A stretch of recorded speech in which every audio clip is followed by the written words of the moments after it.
Jingyan entered with a restless heart, but came out full of smiles. She bobbed in greeting towards the two senior servants and respectfully said, "Senior servant Liu, senior servant Shou, third young master and madam have just awoken. I'm afraid the two of you will have to wait for a moment longer." Senior servant Liu was one of the stewards by Countess Jingyan's side. Upon hearing Jingyan say so, she hurriedly waved her hands and said, "It's this old servant who came too early and disturbed third young master and madam's rest." Senior servant Gi didn't dare to let these two esteemed guests stand outside and wait, so she ordered the maidservants to bring snacks. She then brought out some Ziliang specialties that they had brought specially from the house of Duke Ying for these two senior servants. Meanwhile, within the bridal chamber, Chu Lian had already risen after hearing the movements from outside. She smiled and put on a surprised expression as she cast a glance towards He Changdi, who had also woken up and was resting against the side of the bed.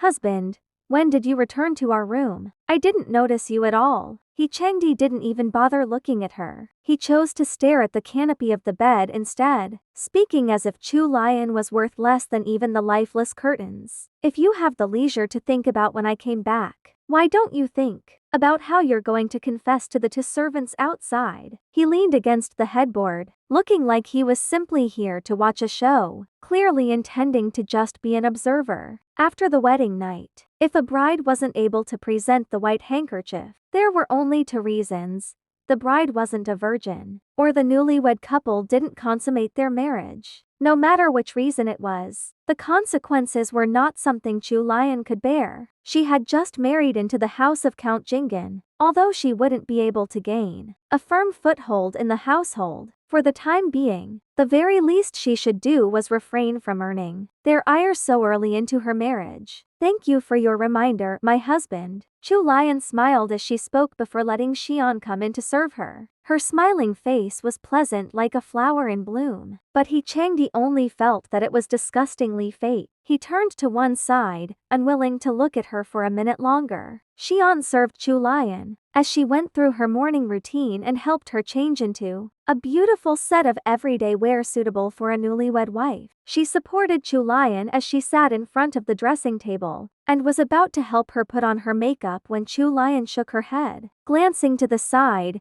she noticed that He Changdi was about ready as well, so she quickly drew on her brows and dabbed a little rouge on her face, completing her makeup for the day. Her face was bright and beautiful, so light makeup like this showed off her great skin more than thicker makeup would have. She looked like a flower bud about to bloom. As a maidservant passed a handkerchief to He Changdi for him to wipe his face, Chu Lian instructed Xian, "Go and invite the two senior servants in." Seeing as third young master and third young madam weren't even speaking to each other this early in the morning, the two of them were clearly still angry at each other. Xian had heard from Jingyan, who had been on the night shift, that third young master had only returned to the bridal chamber in the wee hours of the day. Then Xian couldn't help showing her worry on her face. "Sixth them third young madam." In her moment of panic, Xian wasn't able to remember the new way she had to address her mistress. Chu Lian reassured her with a look before urging her to invite the servants in. After all the maidservants in the inner chamber had retreated, He Sanlang sat by the bed. He looked like he was just waiting to watch the drama unfold. Chu Lian frowned and cast a sideways glance at him. She really didn't know what this new husband of hers was thinking. His personality had turned so strange, but Chu Lian was too lazy to bother with him. She could still remember how he had tried to strangle her to death last night. He hadn't given her any due respect as his spouse. No one could possibly be in a good mood after getting treated like that. Luckily, the two senior servants soon entered the bridal chamber brimming with smiles, breaking the hidden awkwardness between the couple. This old servant congratulates third young master and third young madam. May third young master and third young madam be blessed with children soon. Chu Lian shot a look at senior servant Gi, and she quickly passed over the prepared red packets to the two senior servants. Chu Lian also thanked them for their blessings. He Chengdi watched her smile as she exchanged greetings with the two senior servants, inwardly ridiculing how fake her actions were. The corners of his lips raised in loathing. Even if she made a good impression on the two servants, she still wouldn't be able to pass this next trial. Without the white handkerchief, even if she awarded them with 10,000 taels of gold, it wouldn't change a thing. Third young madam, it's getting late and this old servant has to report back. Could you, senior servant Leo? Was a little embarrassed to request the white handkerchief from this newlywed wife. But third young master was sitting by the bed with a cool and completely unapproachable expression. They really didn't dare to request anything from him. However, this new young mistress was full of smiles and seemed rather amiable and gentle, much more approachable in comparison. When senior servant Liu spoke up, Chu Lian blushed at the proper moment. She lowered her head, acting shy as she coughed twice. She even turned and glanced at He Changdi bashfully, the very picture of a new wife. Even He Changdi was almost tricked by her. If he wasn't absolutely sure that he had only returned to the bridal chamber early in the morning, and had even slept for about an hour under cold blankets, he would have suspected that he had done something beastly to her last night. He Changdi gritted his teeth as his handsome face turned even more overcast. Chu Lian lowered her head and instructed senior servant Gi to retrieve an exquisite sandalwood box from the drawers to the side. Before passing it to senior servants Liu and Shou, the two servants opened the wooden box and checked its contents. They then exchanged glances and smiled brightly. We've troubled you, third young madam. We'll take our leave now and report to the main house. The two senior servants were about to leave when He Changdi coldly called out to them. Hold it! They turned around with suspicion and bobbed in greeting to He Changdi. Third young master, is anything the matter? Within 2 steps, He Changdi had moved in front of them and snatched the sandalwood box in their hands. Then, in front of everyone, he opened the lid. Upon seeing the spots of red on the white handkerchief inside, He Changdi coldly looked towards Chu Lian. His chest heaved in frustration. He found it hard to believe that she had even prepared this from early on. She had covered all her bases, so she could do anything for the sake of that man. After having the box shoved back into her hands by third young master, senior servant Liu stared blankly at him, completely stunned by He Changdi's reaction. She really didn't know what kind of fit third young master was having today. Earlier, she had heard rumors that third young master wasn't happy with this marriage, so it seemed like it was true. However, since the two of them had already consummated their marriage, they had to spend the rest of their days together. Third young madam was a legitimate daughter of the House of Duke Ying, and this matter involved the reputations of two families. Furthermore, third young madam was kind and seemed like a good lady. Third young master had gone a little overboard with humiliating third young madam like that. She definitely had to report this to madam and let madam knock some sense into third young master. He Changdi didn't know that his one thoughtless action had caused senior servant Liu to think of reporting his actions to his mother. Since nothing's the matter, third young master, this old servant will take her leave. Chu Lian instructed senior servant Gi to escort the two senior servants out, then sent Jingyan to prepare the gifts she would need to present. When meeting the more senior members of the family later that day, she had already written out a list last night and handed it over to Jingyan to arrange for her. Only the two newlyweds were left in the bridal chamber again. He Changdi abruptly sneered and walked to her side, looking down on her with his height. It seems like you were already prepared. I've underestimated you, so you don't even have a single shred of honor left. How could you falsify something like that? Chu Lian was in the middle of inserting a jade orchid hairpin into her cloud-like hair bun. Upon hearing him speak, she glanced at him. However, she didn't angrily shout back as He Changdi had imagined. Instead, she smiled at him with an appropriate, easygoing smile as beautiful as a blooming peony. Didn't you wake up in the bridal chamber this morning, my dear husband? How could I have falsified anything? What are you talking about? He Changdi was so angered that laughter bubbled out of his throat. He fixed his narrowed gaze on Chu Lian, a little surprised that she would speak to him in that manner. Suddenly, he said, I wonder how Wu Jing would react if he discovered your actions. Chu Lian frowned and searched through the memories she had of the novel. She realized that she hadn't seen any mention of a person called Wu Jing, at least not in the first half of the book that she had read. Husband, it's getting late. We have to go and pay our respects. Chu Lian finished putting on her accessories and turned to He Changdi. With a smile on her face, she then bobbed in greeting. her posture as perfect as one would expect from a noble young lady. He Chengdi's eyes were still tightly glued onto her, after realizing that there wasn't a single glimmer in her eyes, and that her expression was level and sure. Even leisurely, his brows started to furrow together. He Chengdi turned around, and completely dropped the suspicion that Chu Lian had reincarnated like he did. If Chu Lian had reincarnated as well, she couldn't possibly forget who Hao Wujing was. Actually, Xiao Wujing had been mentioned before in the novel. Xiao Wujing was originally named Hao Bojian, and he was the male lead of the book. However, the first half of the book had not mentioned Hao Bojian's other name at all, so Chu Lian was completely clueless. Within the bridal chamber, the newlywed couple looked to be getting along well on the surface, but in actual fact, they were of different minds. He Chengdi cast a glance at Chu Lian standing by his side. Although she was different in some ways, she was still the same person as before, full of malicious intent and trickery. For the sake of herself and Hao Wujing, she had never cared about the lives of others. Senior servant Guy was already getting a little anxious while waiting in the outer chamber. She quickly came in to give them a gentle reminder.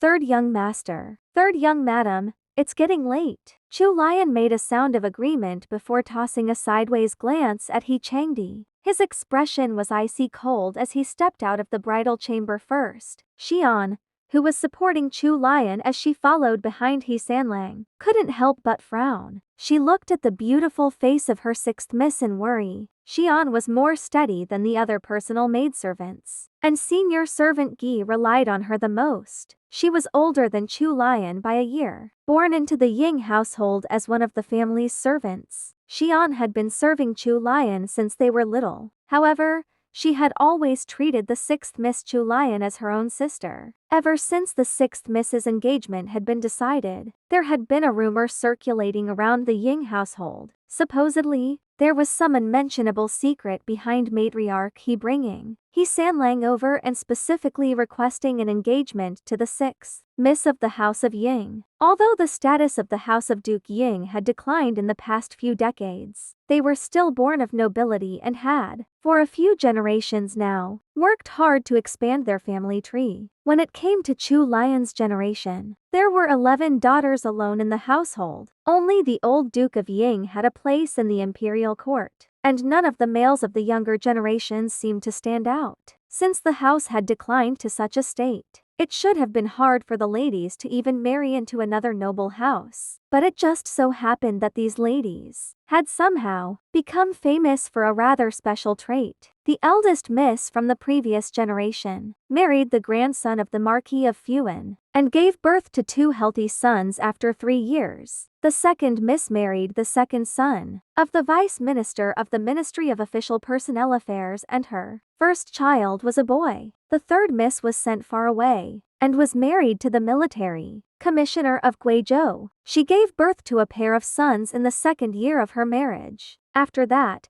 the first child of any bride coming from the house of Duke Ying would, without any exceptions, be a son. This matter had spread all over the capital, Shenyang. 2 years ago, for a period of time, the house of Count Jinggan was a military family, and the grandfather of the current Count Jinggan was one of the country's founding fathers. Although the title had already been passed down for 3 generations and their rank had dropped from duke to count, the power of the house Jinggan could not be underestimated. The house of Count Jinggan was not a normal military family. It was also not one of the powerless military families that the emperor kept in Shenyang, corralling them like livestock.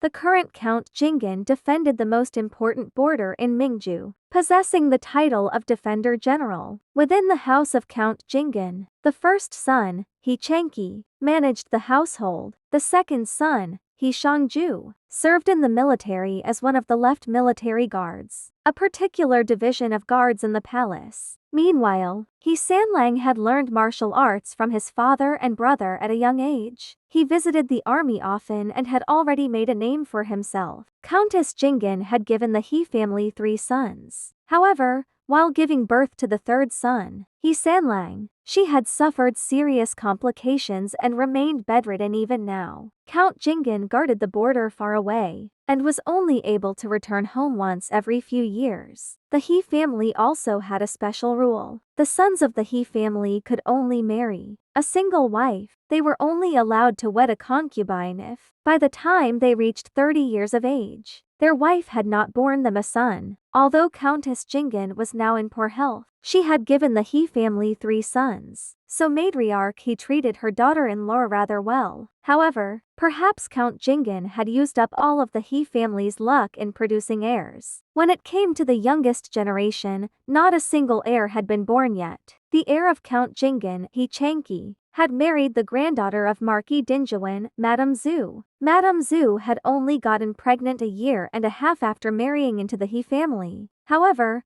her first child was a girl. After 2 more years, she had gotten pregnant again, but the resulting child had been yet another girl. It wasn't clear if it was a problem with her or He Daling, but for the following 4 whole years, she hadn't gotten pregnant again. He Erlong was a strange one. He had entered the military at an early age and was now 24. However, he still refused to marry. His stubbornness had gotten to the point where it was even causing a ruckus within the family. Due to this, he would simply stay in the left military guards barracks, without returning to the estate, unless there was an important event going on. Whenever He Daling saw this little brother of his, he felt the urge to slap him. Now the handsome He Sanlang had finally married. The bride was even a lady of the Chu family, just as matriarch He had specially requested from the imperial palace. Matriarch He had thought that she would soon be able to hold a fair and chubby great-grandson in her arms, but unfortunately, this He Sanlang had somehow been reincarnated. It would be strange if he were willing to consummate his marriage with the wife who had cheated on him in his previous life. A matriarch He would have a long time to wait. Of course, matriarch He didn't know any of this at all. As for Chu Lian, who was following behind He Sanlang with her back ramrod straight, even though she didn't know what was going on with the sudden change in He Sanlang's personality, she knew all about the rest of the events that would take place. She had become the female lead in the novel she had been reading after all. When she had first seen the book, the actions of the female lead who shared her name had made Chu Lian speechless. He Sanlang had looks, talent, and a good family background. His family was also simple and free from the inner conflicts common in other households. Wasn't it good to be a young madam in a noble family such as this? Why did she have to stir up so much trouble with that damned Hao Bojian? The female lead had even destroyed her own reputation. Geez. Back then, Chu Lian had wondered whether the author had a grudge against this female lead or something, making her make the most horrible decisions possible. Perhaps her resentment had been too strong, because when Chu Lian woke up, she had become that damned female lead herself. If she had known that this would happen earlier, she would have read a little faster and finished the book.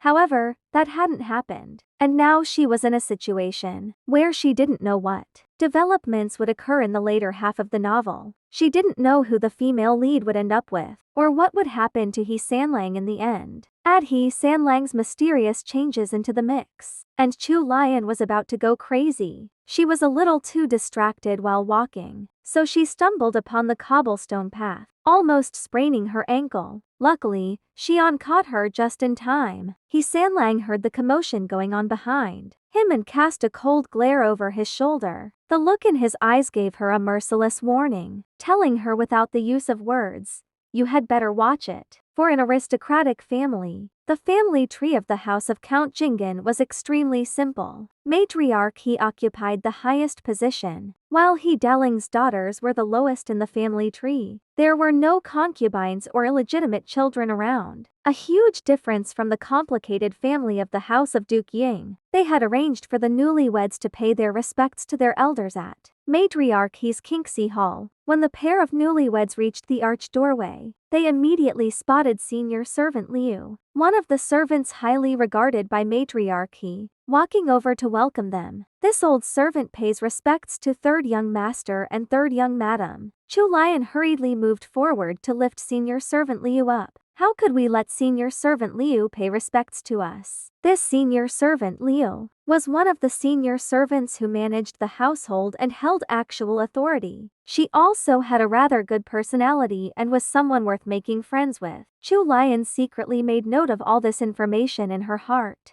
When Changdi saw that she was being so eagerly attentive towards a senior servant on her first visit to the He estate, he felt even more strongly that her pleasant disposition was nothing more than a facade. Following the saying out of sight, out of mind, Changdi entered Kingxi Hall first. Senior servant Liu frowned when she saw He Sanlang's actions. She turned to Chu Lian with a smile and took her hand, personally leading her into the courtyard. An entire circle of people was sitting within the parlor of Kingxi Hall. Chu Lian cast a gentle, measuring gaze over them, mentally matching the people before her to their descriptions in the book. The silver-haired old madam, wearing a jasper-colored headband sitting at the head of the group, was most likely matriarch of the house of Count Jingen. Matriarch was dressed richly, and she held herself with natural grace and pose. Although there wasn't a single black hair left on her head, her face did not show any hint of her age. She looked to be 50 or 60 years old at most. Count Jingen was stationed at the border of Mingju, and couldn't return without an imperial edict. Although his most beloved son had just been married, he could only send a thick letter home while he stayed in Mingju. A 40-year-old woman was seated next to matriarchy, with a pale face and a skinny figure. Although she was decked in ornaments of pearl and jade, it couldn't disguise the sickly air surrounding her. This woman must be her mother-in-law, who was often bedridden due to her condition. Next, there was a beautiful, well-developed woman who looked to be in her 20s sitting next to Countess Jingen. She was dressed in a pale mauve dress,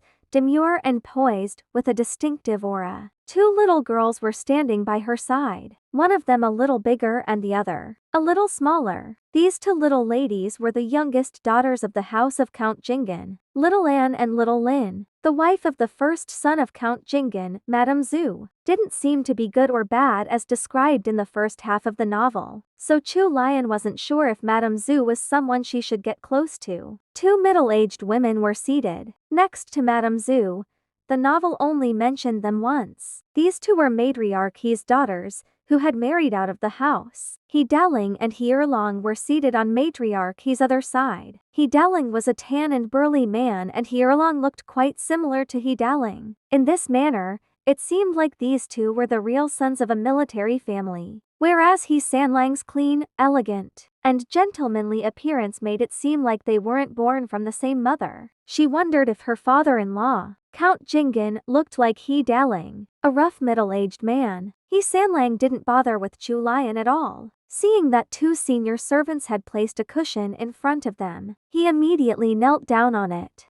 Chu Lian had just married into this family, so she didn't dare to look around for too long. She followed He Sanlang's actions and knelt down docilely. Senior servant Liu smiled as she passed 2 cups of tea over to the newlyweds. Chu Lian received the teacup and held it up with 2 hands as she passed it to matriarchy. Granddaughter-in-law pays respects to grandmother. May your fortune be as boundless as the eastern sea, and may your lifespan exceed the age of the southern mountain. Grandmother, please accept this cup of tea. Matriarchy watched the golden pair before her with upturned eyes. Baring her teeth in a smile, she received the teacup and drank the tea before patting Chu Lian's fair hand. She then personally removed a high-quality, lucky jade amulet from her waist and placed it in Chu Lian's hands. What a good child. Take this jade amulet. It was a memento from your grandfather, and it's quite valuable. Juniors weren't supposed to reject gifts from their elders. Furthermore, this was a gift from the matriarch of the family to a newlywed daughter-in-law. Chu Lian smiled and thanked matriarchy as she accepted the gift. He Changdi continued kneeling, with his back stiff as he coldly watched the events before him. Haha!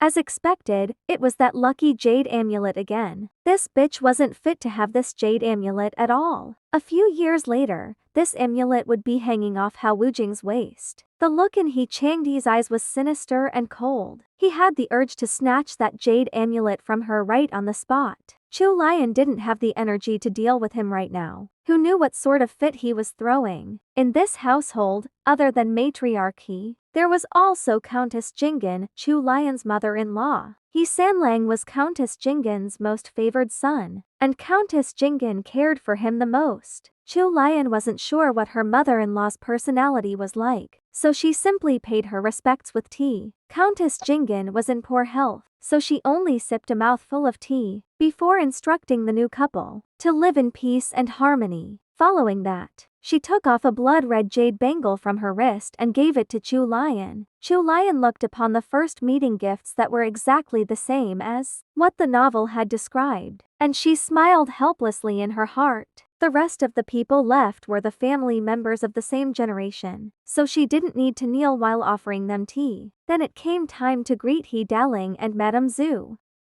Madame Zhu was seated in a row with her two aunt-in-laws, so it was hard to pick her out at first glance. At the moment, the newlyweds were the only ones standing in the center of the parlor, and Chu Lian didn't have anyone to guide her. He Changdi stood with his hands behind his back, watching expressionlessly from beside her without a single helpful hint. Matriarchy frowned upon seeing this. Luckily, Chu Lian had read the novel. Otherwise, she really might have committed a social fox paws. Chu Lian bobbed in greeting towards the young madam in pale mauve, calling out to her, "Greetings to eldest sister-in-law." She then turned to the tan, burly man on the other side and greeted him as eldest brother. After presenting cups of tea to them and receiving their gifts, she then continued to pay her respects to the remaining family members in order. When they were done with the ceremony, the newlyweds stood at the leftmost position. He Changdi's handsome face was wooden. Chu Lian fidgeted a little, feeling a little constrained since the customs here were very different from modern society. Although she already had the foreknowledge of the novel's events, it was still her first time navigating this kind of society. Luckily,